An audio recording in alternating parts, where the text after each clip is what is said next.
Hey, Southern Oregon, welcome back to the Real Estate Show. So glad you could join us today. I'm Lema. I'm a broker here in beautiful Southern Oregon with John L.Scott Real Estate. And today we're welcoming back Tia Politi. Tia is the president of the Oregon Rental Owners Association.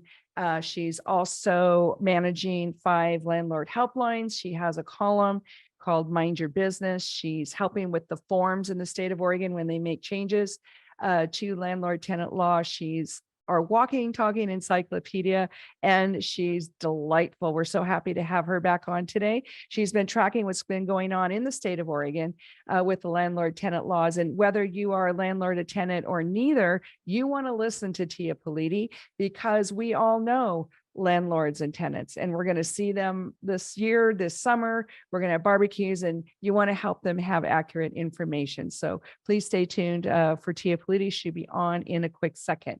Now, while we're waiting, let's check in with our local statistics. Klamath Falls, year over year. This is for single family residential. Prices are down 7%. The price in Klamath Falls is now $321,154.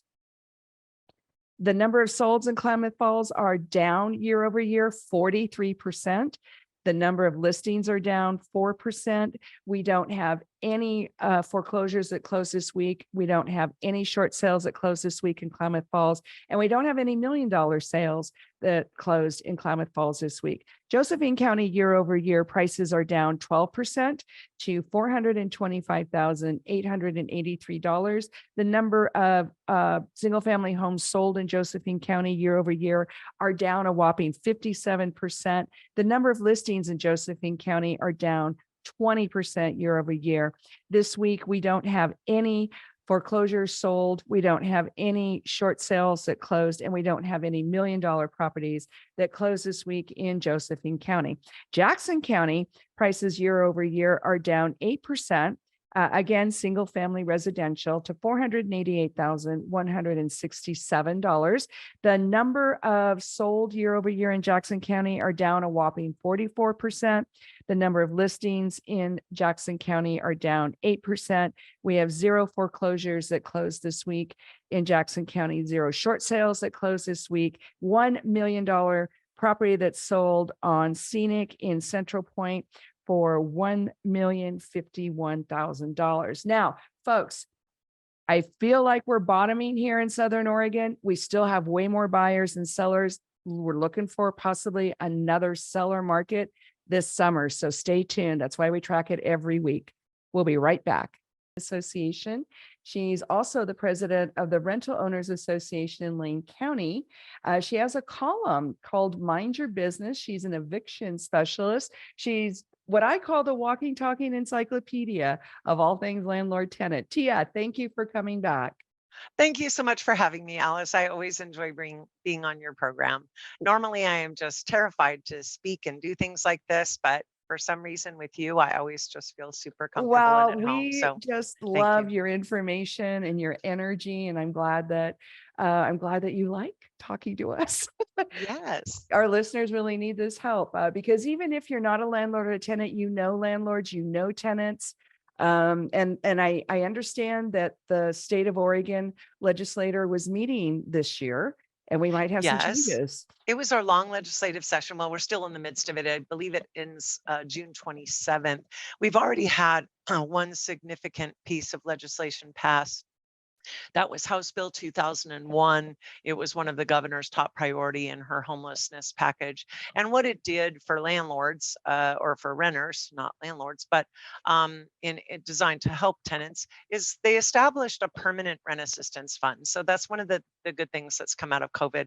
You know, you did mention I'm an eviction specialist, and it's weird to say that I do that, but really a lot of positive things happen in eviction court, but a lot of sad things happen there as well. And in my experience over the years, there've been heartbreaking tales of someone who, an illness, a car accident, a loss of a job, caused everything to fall apart for them. And a bridge of a few months rent could have saved that tenancy and helped them get back on their feet. So that's something we're very grateful for, that the state is looking at doing that for truly needy individuals. And so to accompany that, landlords are now required to serve longer notices for non-payment and include a special form about where the tenant can apply for rent assistance.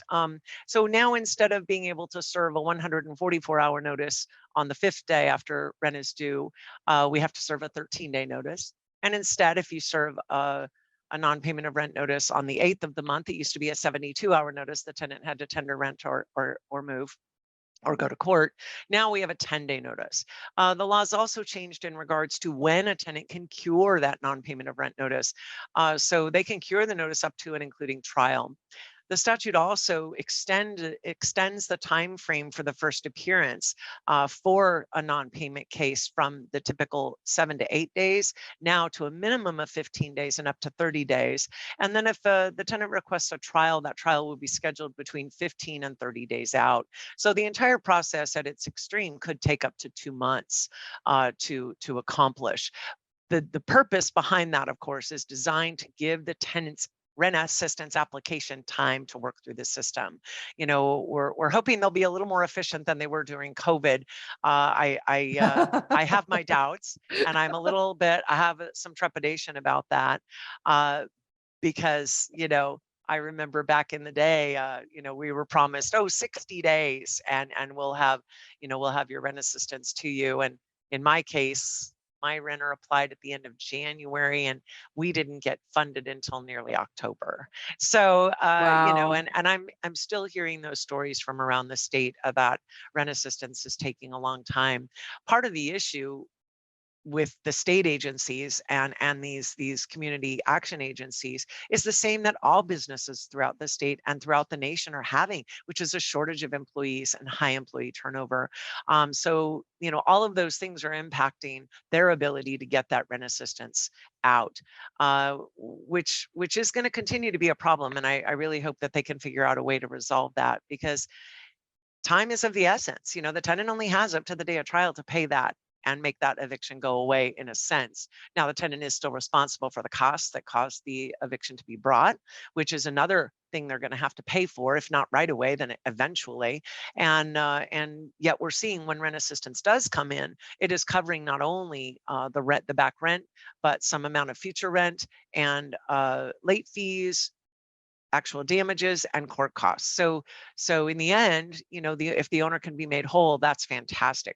Last year, 12 of my clients and their renters were the beneficiaries of the eviction defense project. So a tidy sum of money was given to the Oregon Law Center to help renters avoid eviction. And in 12 cases, I was able to get my renters back arrearages fully caught up. My owners were fully paid, including the cost to bring the action. But that fund of money went away, and it was a very fast pot of money, by the way. I mean, my owners would get paid in just a few weeks, but that Wow. went away, and now we're back to struggling through the rent assistance program. What else about Senate Bill or House Bill So I want to 2001? ask a quick question. So the rent assistant, are those funds going directly to the landlord then? Yes, they Okay. are. So they're not giving them to the tenant to give to the landlord. Well, there may be circumstances under which that would happen. For example, I know during COVID, when the ORAP, the Oregon Emergency Rental Assistance Program, was launched, if the agency could not get in touch with the landlord, then they would distribute the funds directly to the tenant. My brother-in-law, I assisted with getting rent assistance, and because his landlord is elderly and disabled and doesn't have internet, they were able Oh, to release the funds directly to my brother-in-law, who then paid his landlord. gotcha. So, but there were stories of tenants receiving those funds and then not paying their landlord, and in which case, I'm aware of at least one case in which a tenant was charged. I don't know how it came out, but with fraud. For Wow. misusing those agency funds. So, they are obligated to turn the funds over to the landlord, and if they don't, that could come back to bite them in a big way. So, we didn't fight House Bill 2001. They took out some of the more egregious things from it that were concerning to us. We too want our residents to stay housed. We too want them to remain in stable housing. It's always so disconcerting and disappointing that landlord-tenant relations are always described as adversarial, always described as being at odds with each other, which is absolutely not the case in my experience with 95% of landlord-tenant relationships. It's a business. I have wonderful valued customers in my homes. If you're a landlord, I'm sure you do too. We don't make a good business decision by turning over the property constantly and kicking people out for no reason. That's not a good business model for long-term And it's success. very So, fulfilling with the investors that I work with. They really feel good about providing not only good housing, but they pride themselves in being businesslike and compassionate. But it is a business. Yeah. it And I'm is not a sure business. why landlords get such a bad rap. I don't know. I think maybe it harkens back to A Christmas Carol. Yeah, When, maybe. Ebenezer Scrooge was portrayed as a landlord. I think, typically landlords, and even the term landlord is back from, medieval days in the feudal society where, and so sometimes people are using euphemisms like housing provider or, something like that. And I know even HUD in its language, they've changed the word, landlord to housing provider. But I keep using the term landlord because that's what's in the law. If we really want to change those terms and maybe make it to where they're not such trigger words, it kind of needs to happen at But the also everybody statutory knows what level. you're talking about. And I know we have a lot of ground to cover today, but there's something to be said for limiting the misunderstandings. When I've been standing with people and housing provider was used, they thought it meant a government agency. So, but I, anyway, yeah, we digress. but you're right. It is a privilege to provide housing to others. And most of my members around the state are just like me and my husband. We're small timers. We've got 4 rental units. We work full-time jobs. We, did rentaling on the weekends. We refinanced our house to buy our first place and Oh, put a lot of wow. sweat equity into it. And we finally, 20 years later are in a better position financially and looking forward to retirement. But it wasn't without a lot of effort, blood, sweat, and tears. Because you have a business on the side. Mhm. Yeah, people don't understand that. So now you're working 7 days a week. Correct. But if you want to digress back to legislation Yes, again, thank you. Sorry. House Bill 2001 has already passed. The next thing we can expect coming down the pike is it is an agreement. It has bipartisan support. There is a bill that is mandating that landlords allow childcare to be done in their rental properties. And when people first hear that, they freak out. Their heads want to Yeah. pop right off, and they're like, "Oh my God, the liability!" Well, I was a little freaked when I read about it too, and so I dived into the bill and I looked up what would be involved in a renter being able to have a registered family child care home or a certified family child care home. And the restrictions in the state of Oregon are very onerous. It you have to be really dedicated to this. They have so many details. In fact, I'm working on an article right now to explain it to our members. They can't just hang out a sign and take in as many kids as they want. They have to have plans. They have to be registered. They have to do background checks. They have to have meal plans. They have to have emergency plans. I mean, it is really a lot that they have to go through. So I really don't think we're going to see a huge explosion of family child care homes and rental properties. And we can also require that the renter have liability coverage. So, you know, they have to meet certain criteria. They have to jump through a bunch of hoops and do things the right way, or it's not Okay. going to happen. No, Otherwise, oh, sorry. no, go ahead. Well, I was going to say, we're also tracking a bill that would, we're tracking a couple of bills that are probably, I'm not going to talk about because they're probably going to die. One that's exciting for us, which is, hey, we can come into the new age with the tenant's written consent. The landlord would be able to provide legal notices by email or text to the renter. And that would just be fantastic, right? Right now, Oh everything's my got to be on a gosh. piece of paper and you've got to put it in the mail or post and mail it on their door and mail them a copy. So that would be wonderful. We're also looking at that bill allowing landlords to transfer money to tenants electronically. So right Oh, now, yeah, great. right now, if you have a refund to a tenant, say for their security deposit, you must send a paper check, right? And you must hand them that check personally, or you have to mail the check. This would allow a landlord to pay them through Venmo, PayPal. Let's get into the modern age, and I'm sure a lot of renters would appreciate that as well. Oh, I have that's I have renters who pay their rent wonderful. through Venmo, and it works really well. So folks, we're talking to Tia Politi. She's the president of the Oregon Rental Housing Association. She has the column Mind Your Business. She's also the president of the Rental Owners Association of Lane County. We're just getting updated on some of the legislative directions that are going in the state of Oregon. So going back to the transfer of money by digital, has that been decided for sure? No, it hasn't. But I believe the bill did make it out of committee, which it had to by, I think it was May 4th. I'm not sure. Those dates just jumble up in my little pea brain. Uh, and we did. It's still live. It's still alive, and I think it should have fairly good bipartisan support because it's completely voluntary on the renter's part. They don't have to agree to it. Well, I can't imagine Right. anybody saying no. Right. 'Cause I know. you have It's to go to the crazy. bank to get a check. Yeah. Well, and as someone who does evictions for a living, I also do notices for people, right? So legal Oh, notices. And I've had some owners who, for whatever reason, had no mail receptacle at their property and had no alternate mailing address for the renter. So the only way they were legally allowed to serve a notice was personally by handing them a piece of paper. wow. And so that would potentially solve quite a few of those issues as well. Interesting. Well, we're going to have to take a quick break. We're speaking with Tia Politi, again, one of our favorite people. She's the president of the Oregon Rental Housing Association, president of the Rental Owners Association of Lane County.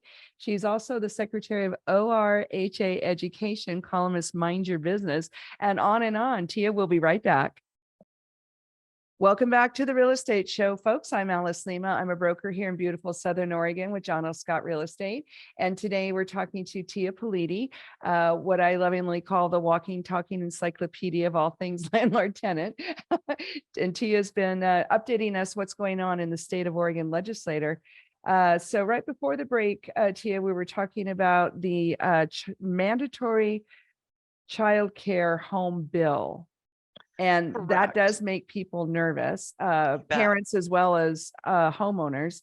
What are some of the specifics about what has to happen with the physical property? Because maybe that will ease people's minds. Sure. Well, the property has to pass an inspection. It must be clean. There have to be, I mean, I know just enough. I'm still diving into it and learning the rules myself, but there have to be proper hand washing stations. There have to be rest areas. There have to be, safe outdoor areas where the children can play. There need to be appropriate toys, safety from hazards of all kinds. It's quite intense. Registered is a little less onerous than certified. So a registered family child care home can watch up to 10 children, none under the age of 6 weeks, and the 10 children include the care provider's own children as well. A certified child care home actually has a step above that and can watch up to 16 children, but there are additional requirements. I think mostly what we're likely to see are the registered certified child care homes. And I actually am in the midst of writing an article about it. And I've got, you know, so for example, in the law, um, a child care facility for a registered home can include a maximum of 10 children, including the provider's own children. Of the 10 children, no more than 6 may be younger than school age, and no more than 2 may be 24 months of age or younger. The provider has to apply to be able to do this, and the care provider registration place, what is it called? The Office of Child Care. They will come and do an inspection of the facility. Um, the provider must take a child care overview class. They must have completed 2 hours of training on child abuse and neglect. They must be certified in infant and child first aid and CPR. They must be have a food handler's card, and they must undergo a satisfactory background check, including criminal records and protective service Wow, records. that is a lot. That's quite It a bit. is. It So is. for landlords that have homes already that have a yard, I'm thinking they're the ones that are their ears are gonna perk up. Um, uh, how does the tenant notify the homeowner, the housing provider, that they want to do this?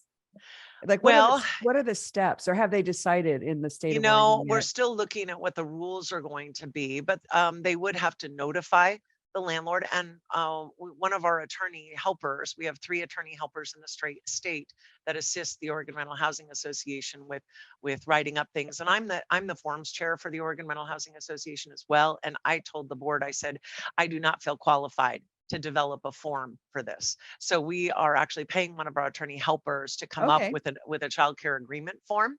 Okay. And I'm working on an article that will explain to our membership how this process works. So we're not sure, it hasn't quite passed in its final form yet. So we're still waiting for a little bit of information on that. I just, after doing my research, I was really reassured that it just can't be willy-nilly and it just can't be anybody. And there are very strict rules. So Yeah, that's what everybody's worried about. And then there's concern about traffic and the neighbors. sure, sure. Well, you know, we've got to watch out for those things. Typically, I actually have had neighbors complain about traffic when I had an adult foster care home. In one case, I had a resident who had a severely disabled daughter who was literally bedridden and required round-the-clock care. And interestingly enough, I had neighbors complaining about the caregivers who came to help parking on the street in front of their house. So people can be absolutely ridiculous sometimes. Yeah, because that's um, public. You can't exactly. And do that. to be, yeah, they would just work 4-hour shifts. Where else were they supposed to park? I think, obviously what's going to happen is you're going to sort of have a rush in the morning and a rush in the afternoon when parents come to pick up their children, which could Hmm. create some issues, but I don't see it being a huge deal. It's not Hmm. that they're going to be there for a long time. Hmm. We'll see how that works. I've had renters. I remember I managed an apartment complex once where it was mixed older, younger people and children.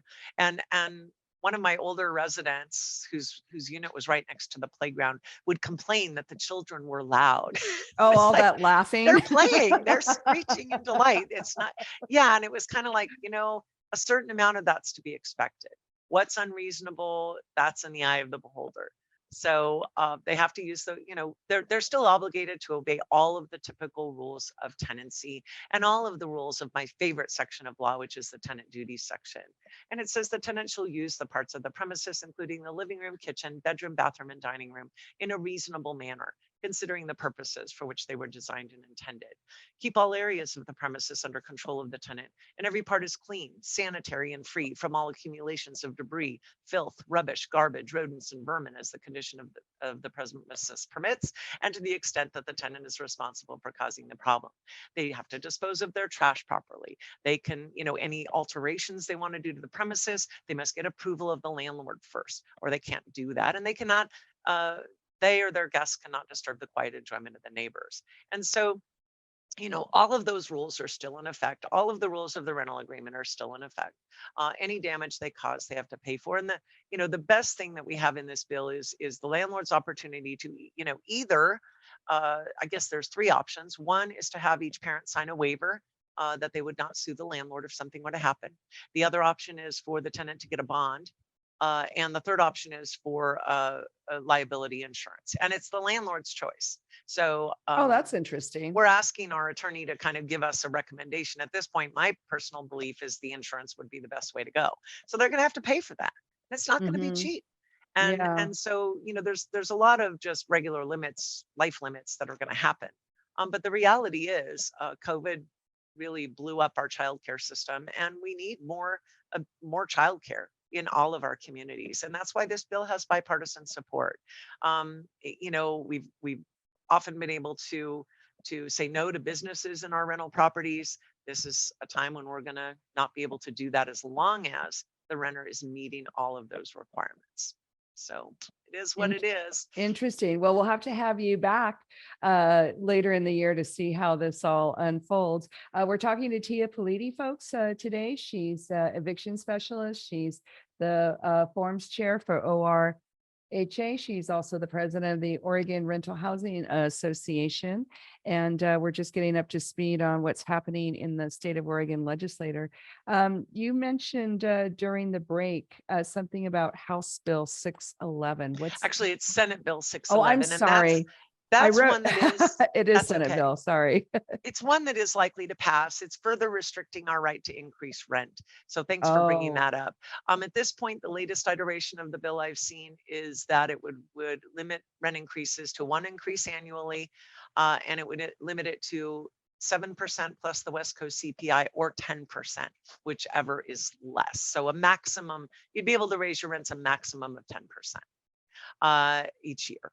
And as happened when this bill first passed, the first year I think our CPI was 2.9%, which would have resulted in a maximum of 9.9% as a rent increase. So whichever one's less, that's not a big deal for landlords whose rent is in the market. It's a huge deal for landlords whose rent is not in the market. So let me ask Uh, you this question real quick sure. because of inflation, hyperinflation this year, the CPI is 7 point something, 7.6. okay, so, and you add that to the regular 7% that the state of Oregon allows, so that's 14 something. Are 14.6. landlords allowed to still initiate that high of a rent increase with the Senate bill? They are, and that's what I'm trying to get the word out about is if you are a landlord whose rents are substantially below the market. I have one of my own who's been with me for so long, and I did take advantage of this increase this year. But even with that, her rent is still several $100s below the market. She's just my best renter and has been with me forever. But I did take advantage of that. And if you're in that same situation, I think you should too. If if and when the bill passes, it is only going to apply to rent increase notices that were served on or after the effective date of the governor's signature. But it will be considered an emergency, like everything nowadays is an emergency. So it's effective immediately when the governor signs it. So stay tuned. We'll let you know what that is. And that brings me to the necessity of your members or your listeners belonging to a landlord association. I agree. We have many fine associations in your area. We have the Southern Oregon Rental Owners Association. The Oregon Rental Housing Association has chapters around the state, and we provide timely, important, essential information you have to have about when these law changes come about. So it's super important that you plug in because so many landlords don't plug in, they don't know the rules, and they get hammered hard by the court system and by tenant attorneys. It's no fun. So So, yeah, legislatively, what else? I don't think we're looking at much else right now, or nothing I can think of, mhm. except Then, local restrictions in Eugene, which look to be coming soon. what are those? Well, the city of Eugene is trying to be Portland and copying Portland. Portland has the Portland Housing Bureau, and they have many overlays and restrictions over state law. And Eugene has done the same thing. They tried to limit screening fees to $10, and there was a lawsuit brought, and they got shot down on that. So it did cause them to slow down a little bit and be a little more reflective of what they're proposing. But probably the most onerous thing they're proposing is a landlord being required to pay relocation expenses if they initiate a rent increase of more than 5% in a year. And that doesn't even keep up with the rate of inflation right now. What a lot of people don't understand is the costs that we bear and how inflation hurts a housing provider, right? I mean, when we've got to replace a roof, it's $2,000 more than it was a couple of years ago. A new heat pump is close to $5,000 more than it was a few years ago. So we have habitability requirements to meet and to maintain our units in a habitable condition. And it doesn't matter what it costs when the thing happens. We've got to have the money to do that. And Yeah, so, that doesn't even include the tax increase, the insurance increase, whatever correct, utilities that we're paying. correct. Yeah, We mow our it lawns, adds the up. price of gas is increased. I mean, it doesn't cover any of that. And so what a lot of people fail to understand is that we incur costs that we can't do anything about except keep appropriate replacement reserves. And our need for reserves is going up a Mhm. lot. What would be the recommended reserve for, let's say, 1,400 square foot, single story, 3 bedroom, 2 bath with a small yard that's renting for It's like you can't 2,000? Yeah, you can't put a number on it unless you know certain things like how old everything is. Oh, What I gotcha. do have on my website, if you want to direct people there is I have an article called Minding Your Business Means Minding Your Budget. And I also have the HUD depreciation schedule. And so it's Oh, important that each person look over your home. You have an idea of about how things are going to last. I'm waiting for a furnace to fail any day now. It was put in '96. It's going to fail one of these days. And I've got the money to replace it when it comes. I know that's coming. So look at your own property, assess each component, and make sure you've got plenty of reserves for when things go yeah, south. we're going to talk more about that. We have to take a quick break to get a word from our sponsors. We're gratefully brought to you by the Rogue Valley Association of Realtors, our local RVAR association, John L.Scott, Ashland and Medford, and Guy Giles Mutual Mortgage. We're going to come back with Tia Politi and more information about what's going on in the state of Oregon landlord-tenant world. We'll be right back. Welcome back to the Real Estate Show, folks. I'm Alice Lema. I'm a broker at John L.Scott Real Estate here in beautiful Southern Oregon. And we're interviewing Tia Politi today. She's very knowledgeable of all things landlord-tenant in the state of Oregon, and also the president of the Oregon Rental Housing Association. And she has an amazing, really well-developed website. And also you have helplines. But let's give the folks your website address. Tia, what is it? My website address is my name. It's www.tiapoliti.com. And my name is spelled TIAPOLITI. And on my website, I have all the services I provide, certainly, but all my articles are available there. And I have many helpful links. So, before the break, we were talking about the HUD depreciation schedule. I have that on my website if you're looking at about how long, a component of your home should last so that you can plan for replacement reserves over time. My article about minding your budget and understanding, about how much money you should be putting away. Each month, and one of the things I actually say in that article, because you were asking for sort of a specific number.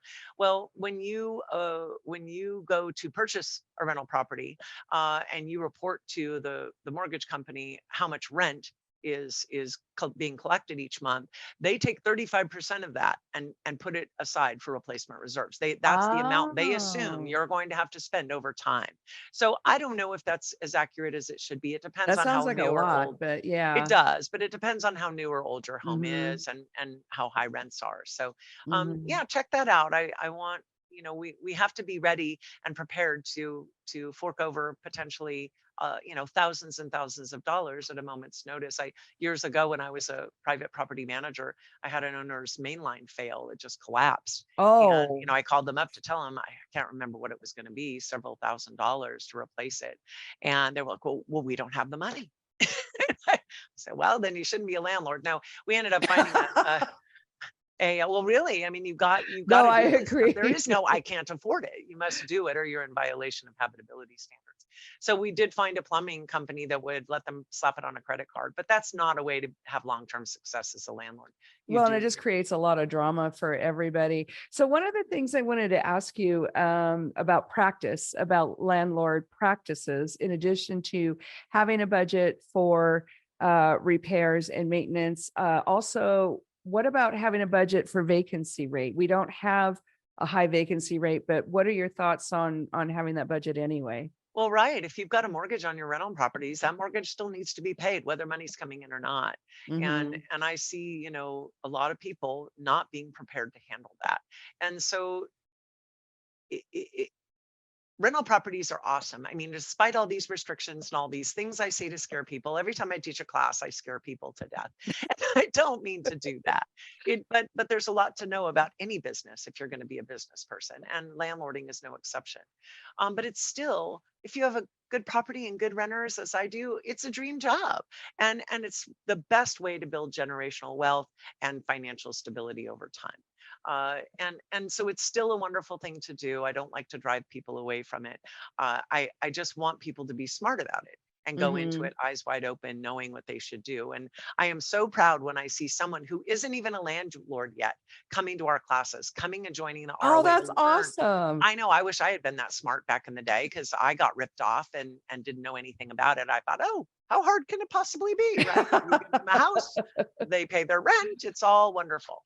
And then I got ripped off and found out about the Rental Owners Association and started taking classes And that, led me into a new career as a property manager, and now owning my own business, providing support services to Well, and I'm landlords. so happy to hear that we have new landlords entering the business, because we have, at least on the real estate side, I'm watching droves of landlords selling, and they're either getting out of the business completely or they're moving their rental business to other states. And that's a different show. But we desperately need new landlords that know what they're doing, and we need good landlords. We need good landlords to step in and fill the gap.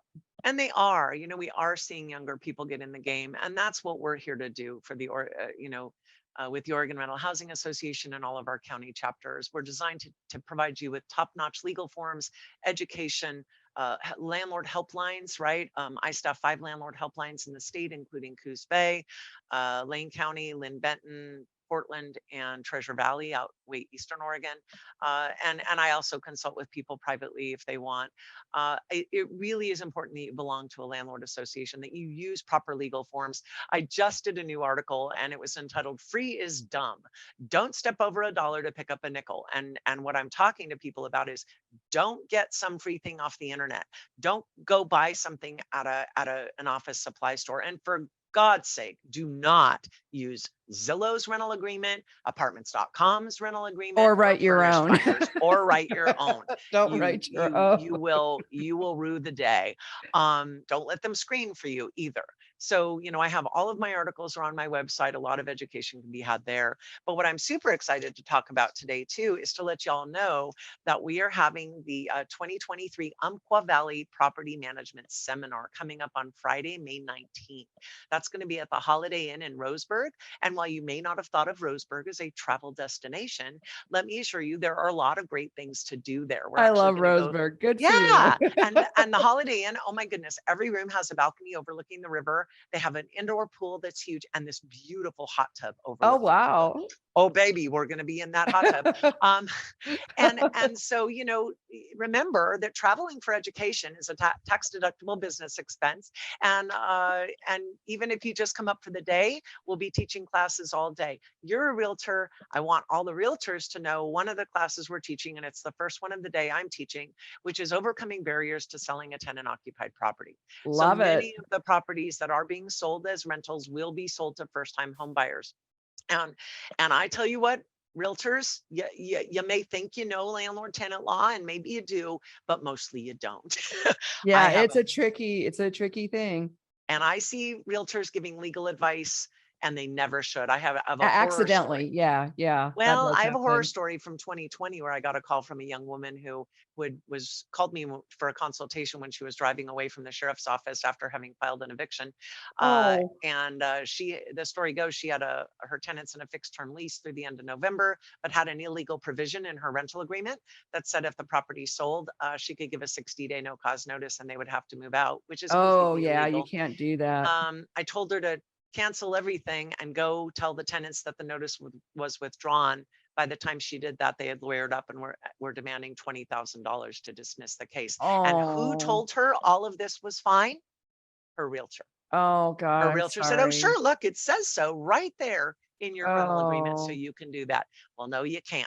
And the penalty for enforcing an illegal provision or attempting to enforce an illegal provision in 90.245 is 3 times the monthly rent plus the tenant's actual damages, and attorney's fees cost a lot.